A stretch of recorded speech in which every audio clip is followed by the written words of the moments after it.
everybody, welcome to... Have I got this out properly? Let's sort this out now. There we go. Hey everybody, welcome to the AS Clemar YouTube channel now. Today's video is a little bit different. I've titled this My Team of the Season Prediction Defenders. And now I want to explain just before it starts what this is about. This isn't my Team of the Season prediction because we haven't had the season yet. And we don't know what's going to happen. This is my prediction of players that we need to be watching out for. Obviously a lot of them will know exactly why we're looking at them, but there's probably, I'd say, like 2 or 3 in there that people might be surprised about. So within this video we're going to be looking at defenders. Now I'm going to go like this. There we go. So as you can see, Team of the Season prediction defenders, and this is for the Premier League because I only typically watch the Premier League. I only keep up with that, I only follow it. Now, I've chosen to choose one goalkeeper, a left back, 2 centre backs, a right back, and then a CDM, all within that defenders, because there's a few more centre mids, attacking midfielders, wingers, and strikers I want to do on the attackers side of it. So I thought I'd include the CDM position as part of the defenders, because at the end of the day, it's their job to be more defensive. Therefore, it falls under a defender category. Does that make some sense? I mean, it does make sense. Then also choose a bench of 1 goalkeeper, 1 wing back, a centre back, and a CDM. This is loosely based off the start of the season, but also loosely based off how I know players can perform in previous seasons, obviously. So, without further ado, let's get into it. First one, Alisson. As we know, he's actually out for a few weeks, but I do think when he comes back, he will be, he'll be the first choice keeper for Liverpool. He always is. He always will be. He's a phenomenal goalkeeper, and therefore I think he's going to get it. I've put as an additional side note, he's Brazilian's first choice, he's Liverpool's first choice, and I do think he may end up with a clean sheets record. Liverpool's defence is solid. They don't let in too many goals. When you think about the top 2 teams, Liverpool and Man City at the minute, you think Man City are more likely to leak goals, but I think they just score far more than they leak. So that's why they win. And they've got a good range of creative midfielders anyway. Liverpool, on the other hand, have good players in their own positions. They have good defenders. They don't leak goals. They have good attackers. They score goals. And I think that could help them this season. He's 26 years old, and I've put attribute cat. You do see him as quite, between him and Ederson, they both like leaping, and they're not specifically tall in respect of how tall goalkeepers usually are. However, they do like to move about a bit, and they're really good at what they do. My neck's hurting, by the way. Centre back. Without further ado, without really needing to speak too much, it's Van Dijk. 28 years old, in the prime of his career. He's tall, strong and fast. Not many people get past him. I don't believe the stat where it's like no one dribbled past him last season. I'm pretty sure there are players that went past him. Whether it was his fault or not is a different thing, but it's them sort of stats. I don't know, Pepe's dribbled past him. That being said, he's the best centre back in the world. There's no doubt about it. He's phenomenal. He's surrounded by good players, and he's sick. He's at Ferdinand level, Vidic level, John Terry level. He's at that level. He's got the defensive mind of I need to beat my man. I need to win the ball, and he does so really well.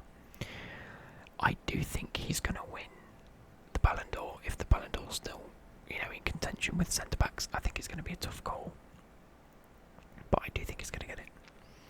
Not many centre backs claim, Player of the Year, and that sort of accolade.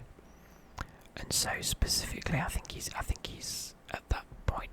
We've always been debating about Messi and Ronaldo. Neymar's come into it in a few occasions. Salah, Mane, Hazard in recent years. But I think this year, especially, he's on pole position to win it. I think if you don't vote for him, it would be a waste. Otherwise it's just Ronaldo or Messi again. That being said, they also have the best of, which is I don't know whether it's the Ballon d'Or's changed names or it's a completely different competition, but I do think he's going to be winning that. This down here isn't saying that he's already won it. This is my prediction that he's going to win it. So yeah, I think it's pretty obvious. The next person on my list is someone a little bit controversial. Now, I've heard mixed things about this person. Otamendi. Now, many of you are probably looking at me going, what the fuck are you on about? You could have chosen any centre back. Laporte, Rudiger, Lindelof, Bailly, anyone. I'm not Lindelof or Bailly because they're trash. But there are reasons for it. One, he's 31. He's just come into the prime. A lot of fans of Man City say that he's unreliable, but when you really look at it, in the first season he was, and I'm not sure if this is his second or third season, maybe his fourth since he joined the club. Anyway, he's really strengthened up. You know, someone that can partner Laporte. Laporte is the one for me that's obvious for Man City, but I thought I'd throw this one in there. We need to keep an eye on Otamendi. He is strong. He is now reliable. He had a weak start, but he's got used to the Premier League. He can do a very good job. So I think it's a bit of a dark horse. Company has left. Therefore, someone needs to step up into that big physical role. Laporte is good with the ball at his feet. He's a good dribbler. He's a good defender. But you need that enforcer in the squad for Man City, and I think Otamendi could be this guy. He fits Pep's system, otherwise he wouldn't still be there. He does work hard, and you know he's big and strong. At left back, we have Robertson. Do you like these photos I've picked, by the way? Or these have been okay, and then you get to Robertson, and you're like, I need to breathe more. I'm out of breath. Robertson, aged 25. We all know about Andrew Robertson. He's the best left back in the world. Again, well, Champions League winner, same as Alisson and Van Dijk. I just think they had more accolades to their name than Robertson does currently. I think he's the best left back in the world currently. You know, Marcelo's declined, Alexandro's declined, Albert's on sort of, he's okay, but you don't really see his name too often. I've been waiting for that yawn all day. Anyway, so I do think he fits into the best 11 in the world, or specifically best 11 in the Premier League at least. There's no one that comes close in my opinion. Nobody comes close. So I do think obviously he's going to be in contention for a team of the season, or we're going to be looking at him at the end of the season. I'd be surprised if we're looking at him for a negative reason at the end of the season, unless he gets injured. I don't know.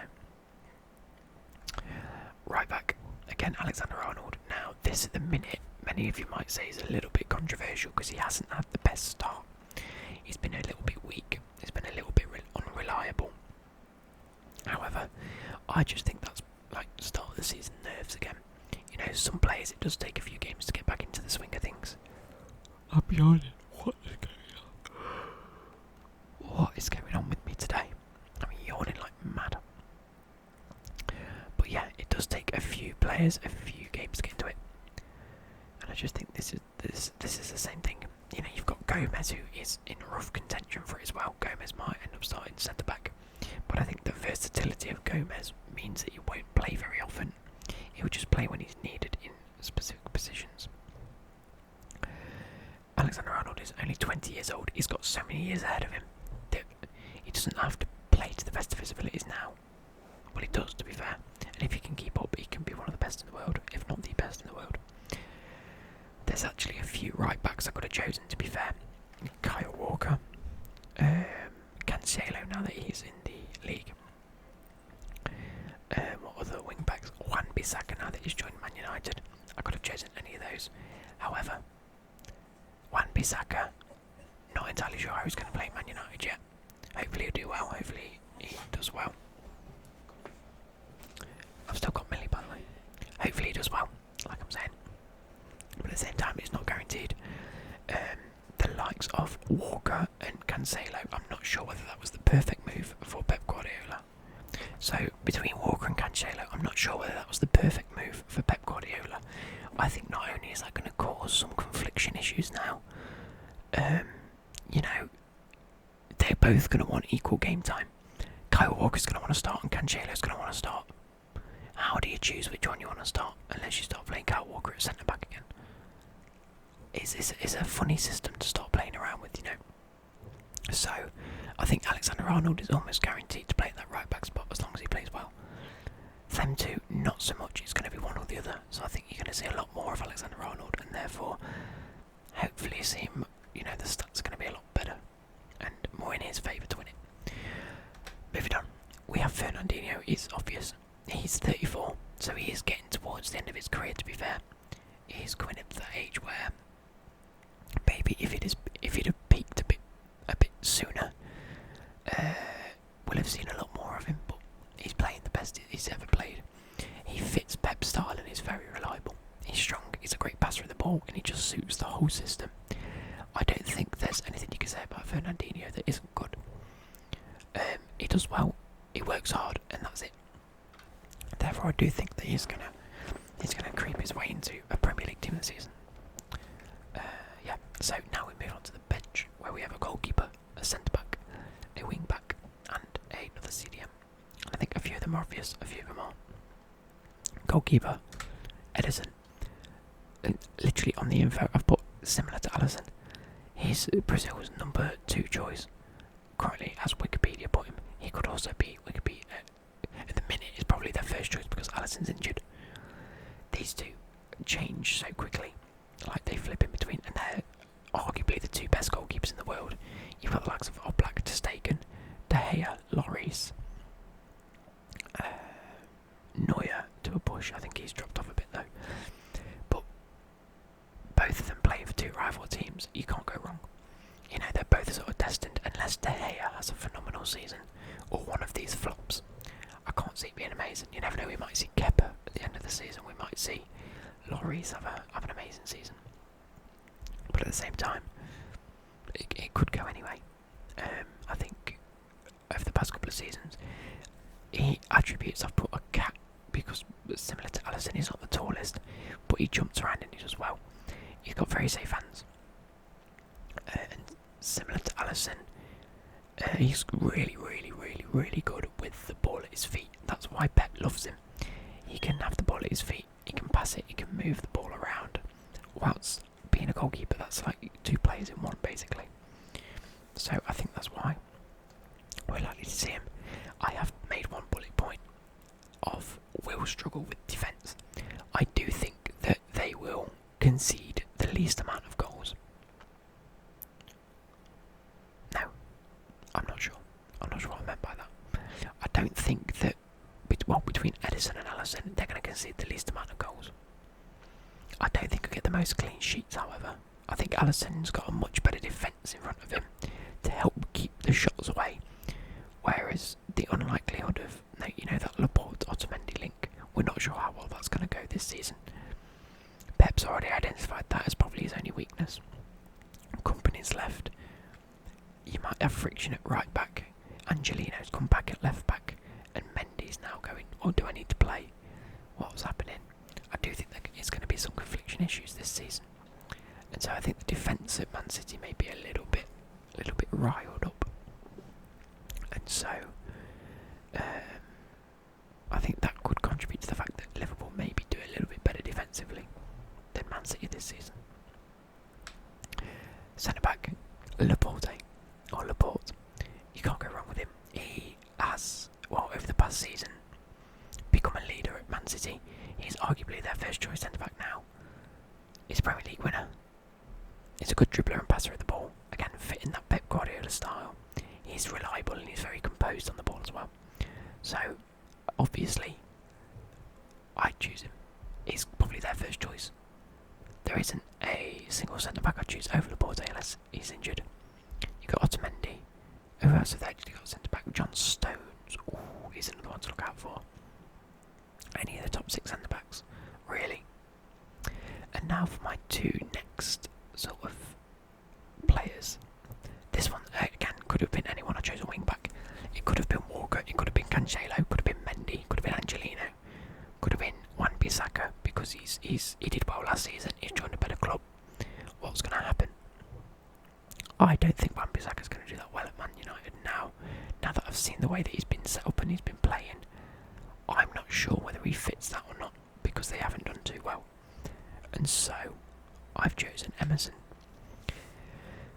For me, I didn't like him when he signed. I thought, what are we doing? Why have we signed another left back? We already had Alonso. What's going on? Then, like the end of last season, the start of this season, Alonso has been terrible. Emerson, however, has come into this style, and he's been phenomenal. I know our defence has been leaking goals, as Azpilicueta has been underperforming. We haven't got Rudiger. We've only just got Kante back to full fitness. This guy has been one of the stars of our game. He's been not only amazing defensively, he's young, he's fast, he's very attacking. I think he's already had like 3 or 4 shots on target. For a left back, that's ridiculous. And I do think he fits the new style that we're playing, where he's very forward thinking, very attacking football. He's a goal threat, and he honestly, he'd be one of the first players I have on my team sheet. I'd have him, Kante and Rudiger as soon as Rudiger's fit. Kepa would be in goal. Strikers, we could go with both Abraham, Batshuayi or Giroud.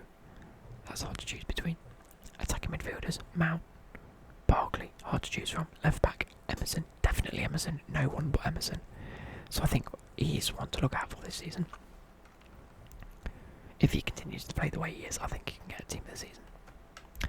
Last but not least, another CDM. It has to be Mr. Nice Guy, World Cup winner himself, N'Golo Kante, 28 years old. Still, I thought he was more 30, 31 now, but he's not. He's still only 28. He is one of the fastest midfielders I've ever seen. He can sprint and run around for days. He's ridiculous. I remember when we played Liverpool in the Super Cup the other week, and Lampard said, Kante came up to me after the first half of extra time and said, "Boss, I'm knackered, I'm dead, I can't run anymore." So Lampard said to him, "Look, try your best, do what you can." And then he managed to sprint and win back the ball throughout the whole of the second half of extra time. Block so many shots from Liverpool, and we went to penalties. Unfortunately, lost, but it just wasn't to be. He's one of the best in world football. He's definitely got to be included in the best 11, surely. He's ridiculously talented, and I'm so happy we have him at Chelsea. The fact we only signed him for 32 million is a steal. I think he's worth upwards of 180 million today. He's literally the best CDM you can get. So he's got to be included, surely. So that concludes this whole sort of presentation. I hope you guys have enjoyed, and I am yet to make the attacking one, so that will be coming in the next few days. I'm going to have to sit and make that at some point. I don't know what's going on outside my room, but yeah. So I shall see you later.